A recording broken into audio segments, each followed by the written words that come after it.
রমজান মাসে রোজা রাখবেন, কোন টাইমে ইফতারি করতে হবে? এজা গাবা হাজেবুশ শামস, সূর্যের কিনারা যখন ডুবে যায়, সূর্যের কিনারা যখন গায়েব হয়ে যায়, তখনই ইফতারি করতে হবে। আহলে হাদিস বোকা মৌলবীরা তখন ইফতারি করে নিজের রোজা ভঙ্গ করে। নবী মুস্তাফা বলেন আখিরু, দাঁড়াও, ঝুমকে বলো সুবহানাল্লাহ।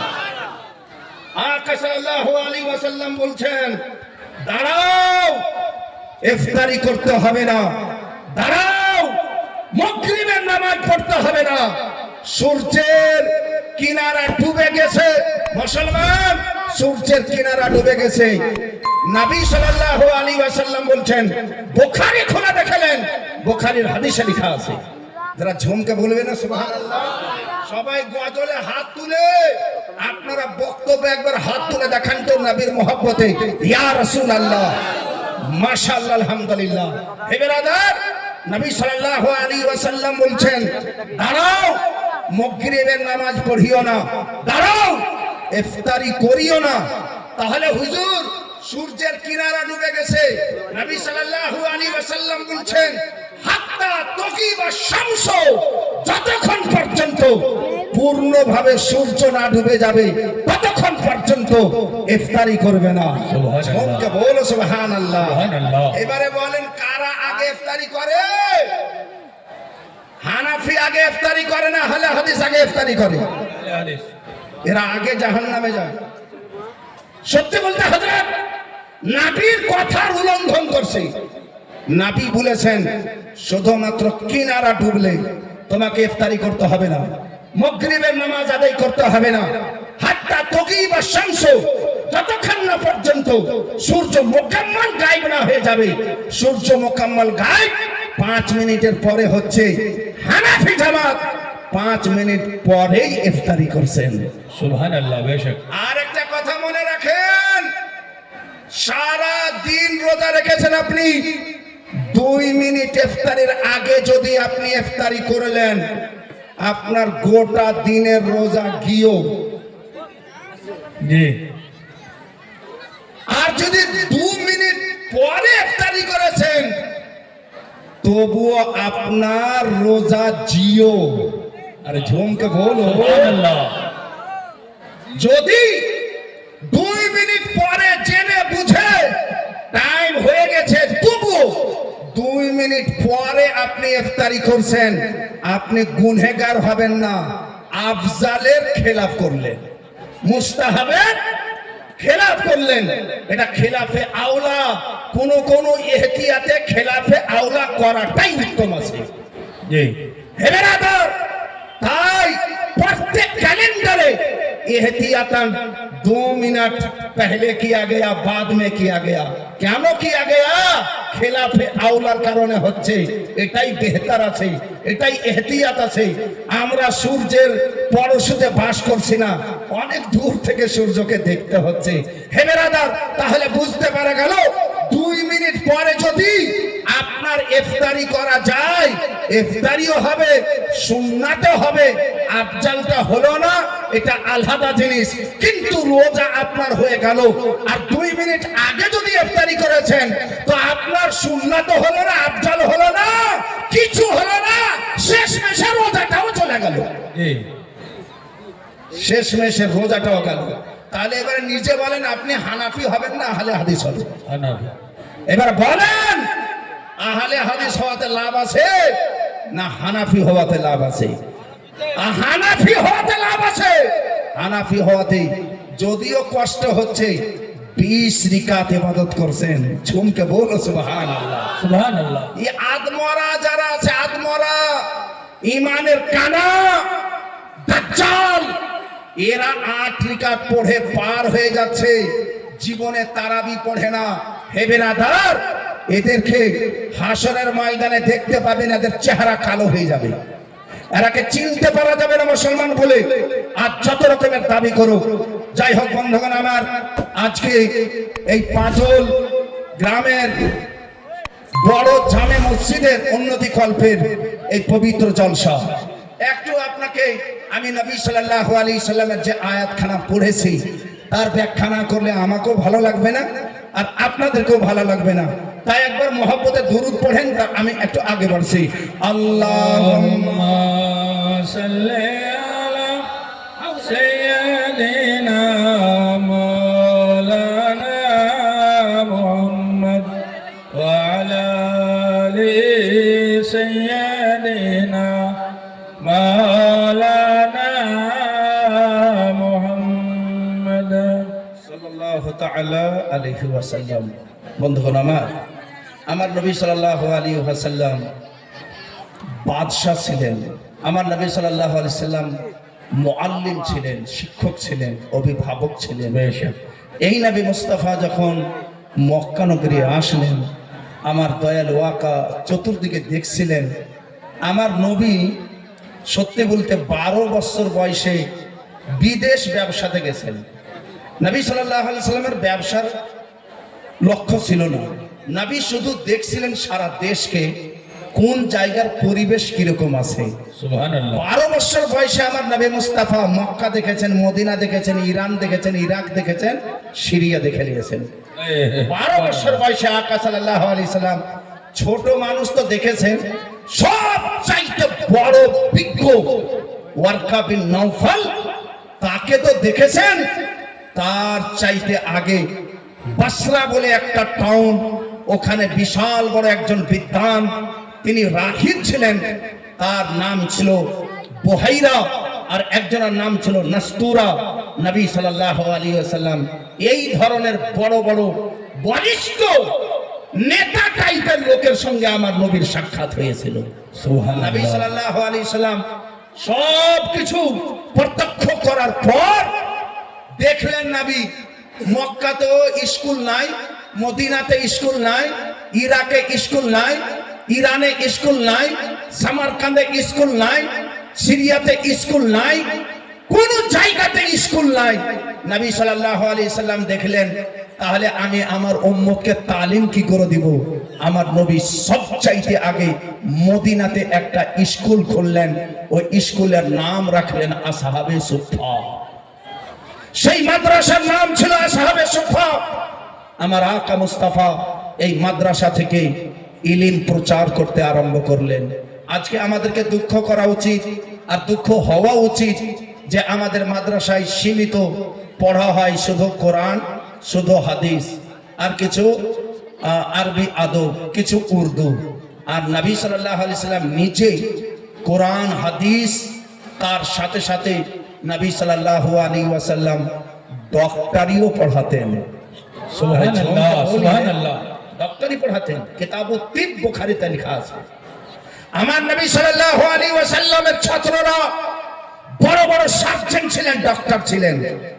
কিন্তু আজ আমরা মৌলভী সাহেব একটা ইনজেকশন করতে জানি না। আমি জানি, হ্যাঁ, যদি জ্বর হয় আমি পুরো আপনার ই করব, হ্যাঁ ইনশাআল্লাহ। ইনজেকশন করতে শিখেন, এটা নবী সাল্লাল্লাহু আলাইহি ওয়াসাল্লামের সুন্নাত আছে। নবী তো আয়ুর্বেদিক দিয়েছিলেন, আপনার যেটা পারবেন সেটাই দেন। হে বেরাদার, আকা সাল্লাল্লাহু আলাইহি ওয়াসাল্লাম ল্যাঙ্গুয়েজ, আমার নবী লোগাত, কালেমাত, এই ধরনের শিক্ষাও দিয়েছেন।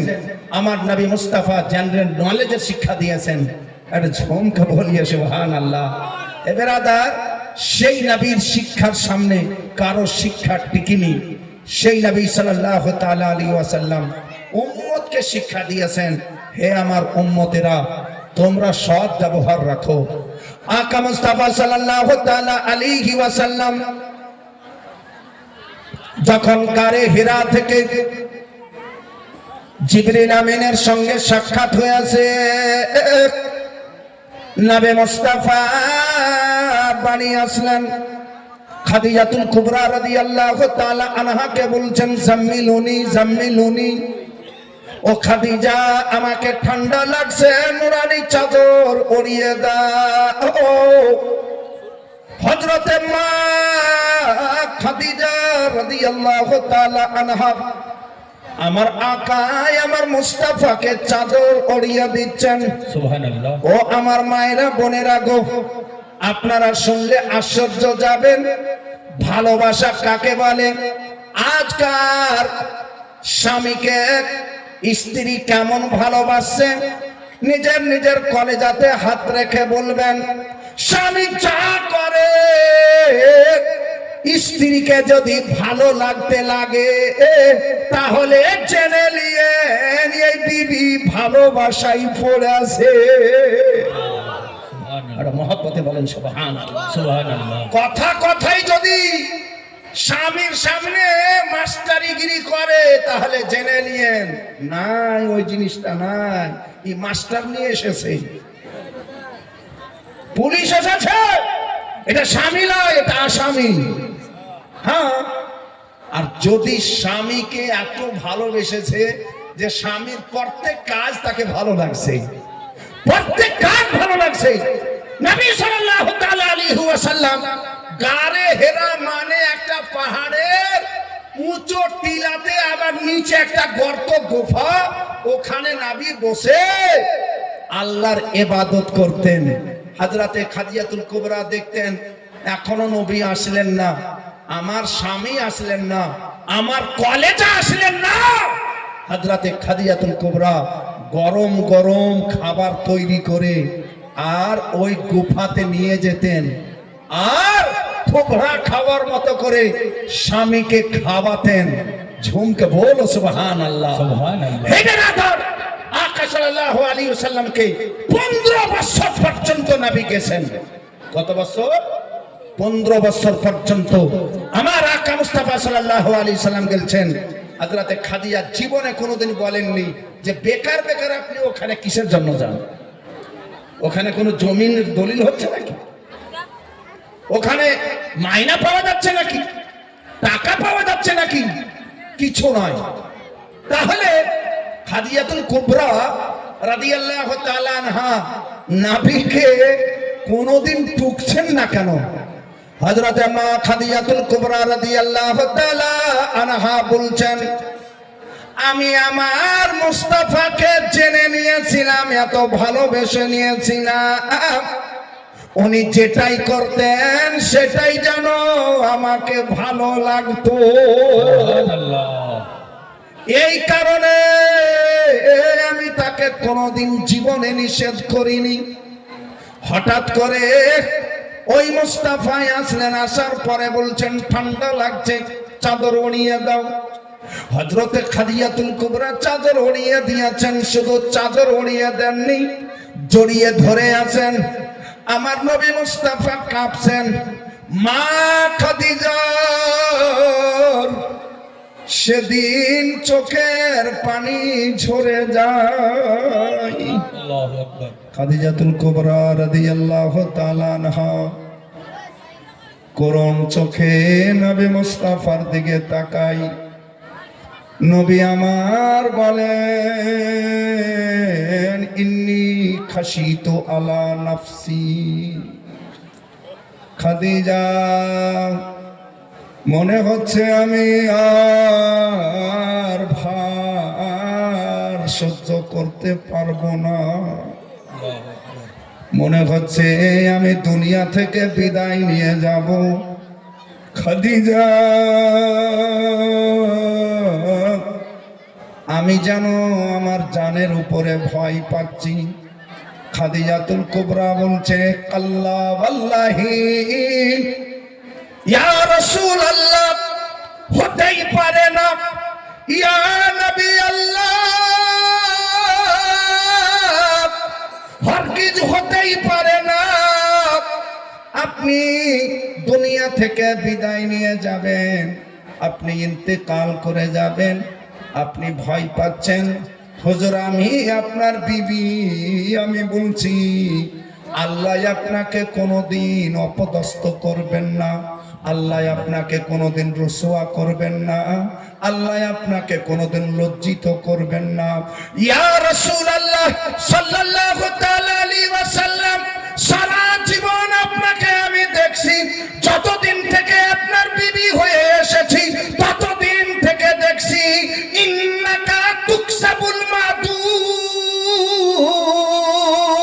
সুবহানাল্লাহ। সুবহানাল্লাহ।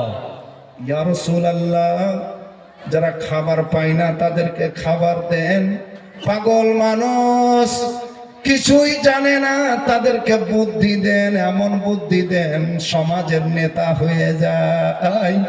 ইয়া রাসূলুল্লাহ, আপনি মেহমানকে ভালো করে খাওয়ান। ইয়া রাসূলুল্লাহ, জীবনে কাউকে গালিগালাজ দেন না। ইয়া রাসূলুল্লাহ, আপনার মতো ভালো লোক আমি পৃথিবীতে খোঁজ করে পাই না। হুজুর গো, এইগুলো শুধু ইমতিহান, কিছু মিনিটের জন্য আছে। আমি আপনার খাদিজা বলছি, আপনার কিছু হবে না। তোরা ঝুমকে বলো সুবহানাল্লাহ। স্বামী ততদিন পর্যন্ত জিতে আছে যতদিন পর্যন্ত তার বিবি তার সমর্থনে আছে। আরে ঝুমকে বলো। যদিও রিকশা চালাতে চালাতে ক্লান্ত হয়ে ফিরে এসেছে, কারোর সঙ্গে ঝগড়া হয়ে গেছে, বিবি যদি সাহস যোগায়, এই লোকটা এখনো মর্দ হয়ে আছে, এই লোকটা এখনো সাহসী হয়ে আছে, তার বিবি তার সাইডে আছে, তার বিবি তার পাশে আছে। হে বেরাদার, ফলত প্রত্যেক বিবিকে জরুরি আছে নিজের স্বামীকে সদা সর্বদার জন্য হক পথের জন্য সাপোর্ট করা। যারা ঝুমকে বলি সুবহানাল্লাহ। আমার নবী সাল্লাল্লাহু আলাইহি ওয়াসাল্লাম মাঝে মধ্যে খেতে বসতেন তো বলতেন যে আমার খাদিজা, হযরতে আয়েশা সিদ্দিকা রাদিয়াল্লাহু তাআলা আনহা বলেন, আমি আমার নবীর ছোট্ট বিবি ছিলাম, আমি সব চাইতে বেশি স্মরণ করতে দেখতাম খাদিজাতুল কুবরাকে। আমি তাকে জীবনে দেখিনি খাদিজাতুল কুবরা কেমন ছিলেন, তার রূপ চেহারা কেমন ছিলেন, তার আদর্শ চরিত্র কেমন ছিলেন। আমি একদিন হঠাৎ করে জিজ্ঞাসা করছি, ইয়া রাসূলুল্লাহ, আপনার পহিলা বিবি খাদিজা উনি কেমন ছিলেন? নবীর চোখের পানি গড়াতে লাগলো।